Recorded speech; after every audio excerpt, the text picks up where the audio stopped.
Muy buenas tardes, doctor Jorge Cedeño, estimados compañeros, mi nombre es Ronald Lor, mis compañeros presentes, Bexabe Mendoza, Leonela Cunalata, Mayra Chancay, Alinson Rayo y Jessica Paladines. Y como ausente tenemos a mis compañeros Jesús Suárez, Eduardo Cedeño, Andrés Vázquez, María Párraga, que por problemas de la vida personal no pudieron estar aquí. El tema a tratar hoy es sobre la fase de desarrollo del sistema nervioso. En este momento vamos a dar un pequeño resumen de todo el tema que vamos a ver. El sistema nervioso tiene como origen en la capa germinal electrodérmica, así como la vida postnatal del sistema nervioso está claramente diferenciado en el sistema nervioso central. Desde el punto de vista anatómico, el sistema nervioso está compuesto por el sistema nervioso central que constituye por el cerebro y el cordón espinal. Por el sistema nervioso periférico, en términos general, el sistema nervioso se origina de la capa germinal electrodérmica.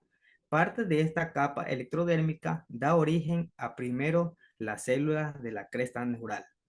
Esta es una breve descripción de los sucesos más importantes, la información inicial del sistema nervioso y de los órganos de los sentidos.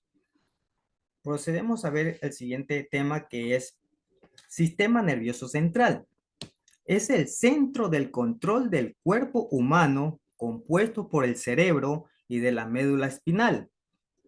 Es responsable del proceso, información, coordinar respuesta y regular funciones corporales, como el movimiento, la percepción del sensorial y las emociones.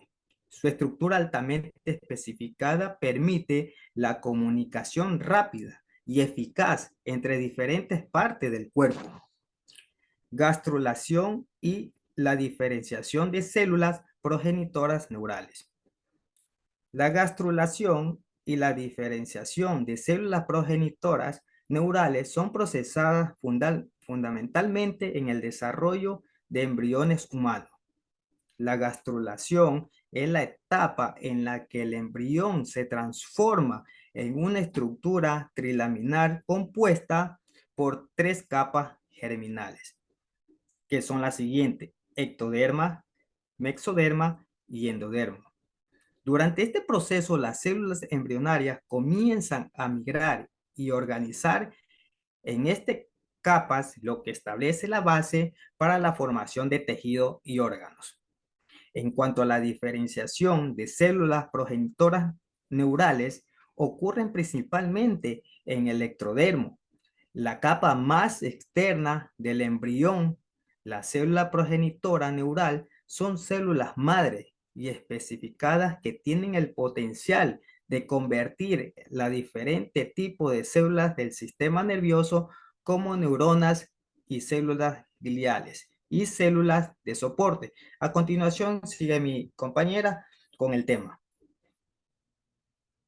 Ahora sí, disculpen, yo les hablaré sobre el tema de la gastrulación, establecimiento de las tres capas germinales del embrión.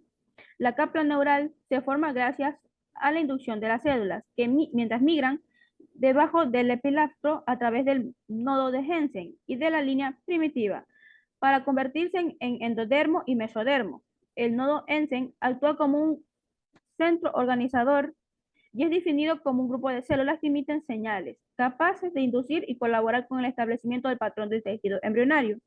Las señales emitidas por este centro organizador es lo mismo que lleva la línea primitiva y por la notocorda inducir la diferenciación de las células y a dónde están ubicadas.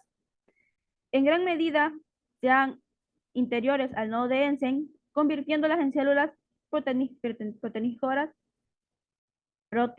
progenitadoras neurales formadas de la placa neural. Durante este proceso se conoce que participan señales inhibidoras de proteínas morfogénicas o llamadas BPM y de otro tipo de genes como el Obelix Erni, entre otros. Cuando están presentes los inhibidores del BPM, las células ectodérmicas expresan shock 3, marcador importante de la placa proneural. Este evento es importante para el desarrollo porque marca el momento y el sitio de señalización celular, que da origen a los diferentes destinos celulares de las células, que más tarde se convertirá en el sistema nervioso. A continuación también hablaré sobre la neuralización. Este proceso más que todo ocurre en la tercera semana, cuando está concluyendo la gastrulación. La placa neural sufre unos cambios que llevan a la formación del tubo neural. Dicho proceso recibe el nombre de neuralización. La neuralización se presenta de dos formas: la neuralización primaria y la neuralización anterior o secundaria, que se localiza en la parte posterior de la placa. En la primaria, las células de la placa neural proliferan y se elevan, mientras que en las secundarias bajan hasta convertirse en los pliegues neurales, las cuales se fusionan para formar el tubo neural. Durante la secundaria, el tubo se forma inicialmente como una barra densa, que posteriormente se ahueca formando el tubo neural secundario, donde pasarán las células que van directo al cerebro. La neuralización segmenta del electrodermo en tres grupos: celulares, la endodermo neural, el endodermo no neural y el que inicialmente se ubica entre los dos, que es la CCN. El tubo neural se cierra a medida que los pliegues se encuentran en la línea dorsal. Simultáneamente a este cierre se da el desprendimiento y la delaminación y luego la migración de las CCNs. Son células ectodermas. Este evento es variable entre especies. Un humano no va a hacer el mismo proceso que un perro, o un perro no va a hacer el mismo proceso que una gallina. Tienen diferentes puntos de gestación, mientras que en otras especies empieza mucho antes la unión de las pliegues neurales. La misma variabilidad aplica para la formación, solo en la formación, porque en cuanto al otro proceso, se cumplen procesos muy diferentes. Solo en la formación, como especie, somos igual a otras. Esto ya que no se da tan simultáneamente a lo largo del eje antes-posterior, ni de la misma forma entre las diferentes especies. Por eso parece el más que se asemeja a nosotros es el de los simios monos. Puede ser cualquier raza de monos porque tienen un mismo ciclo de gestación, el mismo ciclo de largo, el mismo casi proceso del cerebro, pero en diferentes capacidades, por así decirlo. Los extremos abiertos del tubo neural que tenemos son llamados neoporopo anterior y posterior. Una vez ha finalizado el cierre de neuropos, alrededor del día 26 de gestación para el anterior y el 28 para el posterior, aproximadamente, porque no hay un día exactos para tener una información precisa. Pero se da entre eso, entre el 26 para anterior y el 28 para posterior. El tubo neural se ve como un cilindro cerrado, separado del ectódermo superficial, y se da la neuralización secundaria. Esta neuralización también es variable entre especies, como dije antes. En el pollo se da caudal a la somita, alrededor del 25, mientras que en el humano afecta en la zona sacra, alrededor de 2.4. Otra característica particular que tenemos nosotros, y no lo tienen otras especies, es que la neuralización secundaria, a pesar de estar al nivel que debe estar, a veces no forman pliegues neurales. El tubo neural secundario sí ha demostrado delaminar células de la cresta neural, pero no al revés. Algunos estudios sugieren que el gen Sonic de Hedgehog o Shi orquesta la morfogénesis del tubo neural al coordinar la adición, la movilidad celular con la fusión y la diferenciación. Sin eso, nosotros no podríamos tener la movilidad que tenemos como ser humano, como cuando nacemos, ya sabes más o menos cómo vemos la mano, como los reflejos, apretar, cerrar, todo eso es parte de estas células que conforman el cerebro. A continuación, sigue mi compañera. Uno de los temas importantes que me tocó es la formación de vesículas primarias y secundarias. Antes de que el tubo neural se cierre por completo, comienza un proceso de diferenciación visible, lo que significa que las células dentro del tubo neural comienzan a adaptar distintas identidades y funciones específicas. Este es un paso importante en el desarrollo del sistema nervioso. Después de que comienza la diferenciación en el tubo neural, se forman las vesículas primarias. Estas se originan a través de un proceso llamado endocitrosis, que se forma cuando la membrana celular se dobla hacia adentro para atrapar material del exterior. Su contenido suele ser diferente al del citoplasma circundante, ya que contiene lo que la célula ha capturado del medio externo. Las vesículas secundarias Se forman cuando las vesículas primarias fusionan con endosomas tempranos o tardíos, lo que permite la clasificación y el procesamiento posterior de las materias capturadas. Dentro del tubo neural se desarrollan diferentes partes del sistema nervioso, como el prosencéfalo, el mesencéfalo y el romboencéfalo, que son regiones del encéfalo, la parte más grande del sistema nervioso central. El prosencéfalo está en la parte anterior, el mesencéfalo en la parte media y el romboencéfalo en la parte posterior del encéfalo. El encéfalo se origina a partir del tubo neural durante el desarrollo embrionario, pero en la etapa adulta, el encéfalo se refiere a la estructura completa y altamente organizada que incluye el cerebro, el cerebelo y el tronco encefálico. Le doy paso a mi compañera. Bueno, hablaremos de la organización dorsoventral del tubo neural. En este momento del desarrollo, las neuronas se conectan entre ellas y envían sus axones fuera del lumen del tubo, haciendo de la zona marginal una zona pobre de células. Por esta razón, se forman vainas de mielina, que es una masa blancuzca. En la parte de en medio viene una masa llamada materia gris y en la parte externa viene una materia blanca. En el cerebelo, algunos precursores neuronales entran en la zona marginal para formar clústeres llamados núcleos. Cada uno de estos núcleos es como una unidad que actúa como una estación de paso entre las capas externas del cerebelo.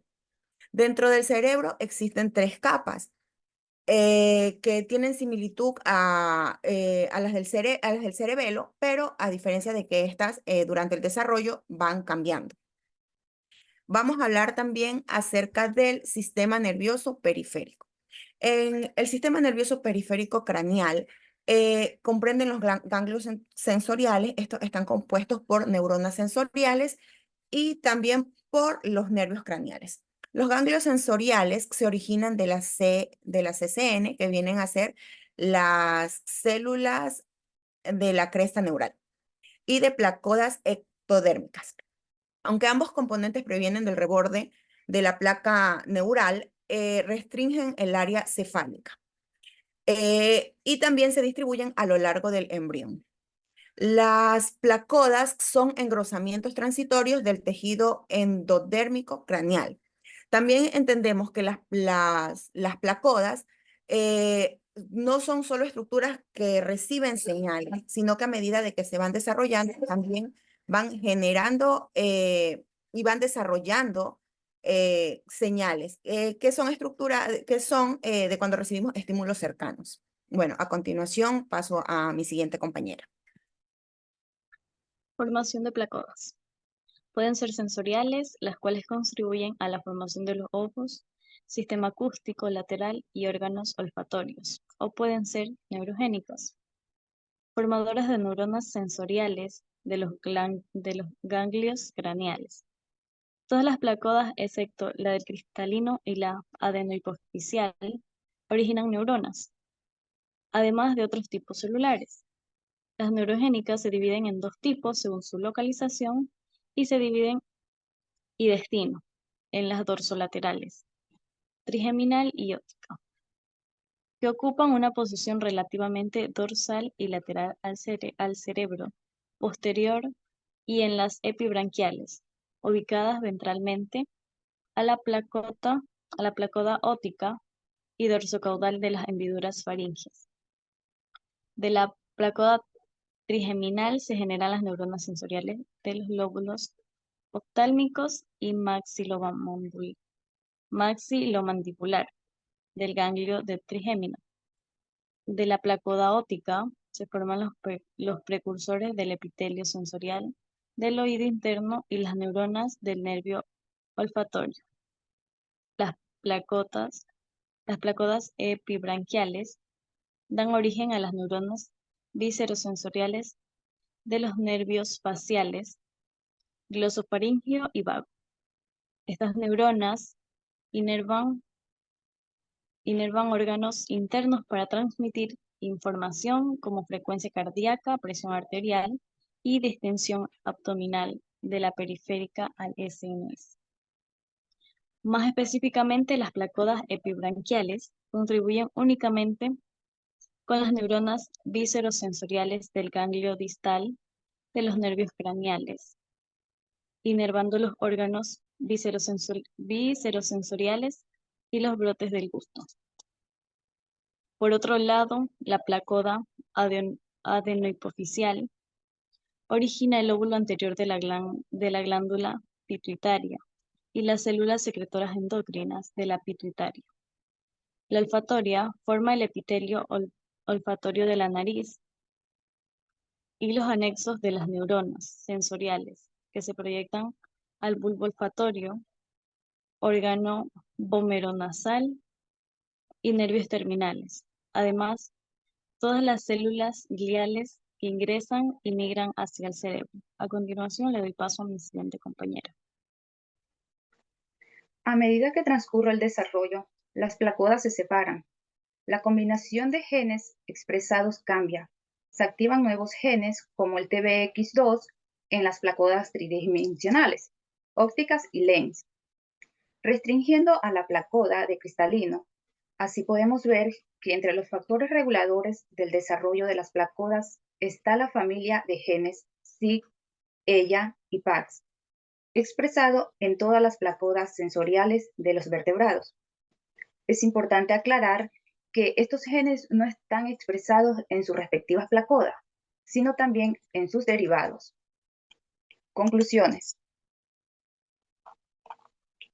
La neuroembriología es sin duda una especialidad interesante y de rápido crecimiento. Mano a mano, genética y biología molecular.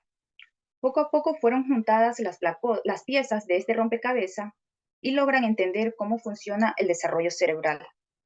Las ciencias básicas enlazadas con la clínica establecen el camino para el manejo de las enfermedades relacionadas con el sistema nervioso central.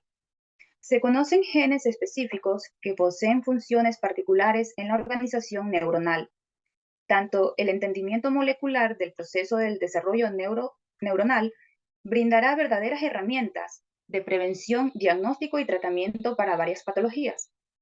Es necesario conocer acerca del desarrollo del sistema nervioso central para intentar comprender y desentrañar los misterios propios de la conciencia y la composición de los pensamientos. Estos estudios se convierten en herramientas de esperanza para aquellas familias con riesgos genéticos o niños con daños cerebrales reparables. Todavía queda mucho por estudiar.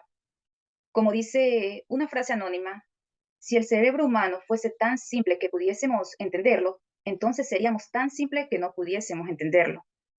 Es interesante establecer una línea de investigación que pueda unir tanto el área de ciencias básicas como clínica y proponer estudios basados no solo en un fortalecimiento estructural del sistema nervioso central, sino indagar en los mecanismos celulares. Muchas gracias por su atención.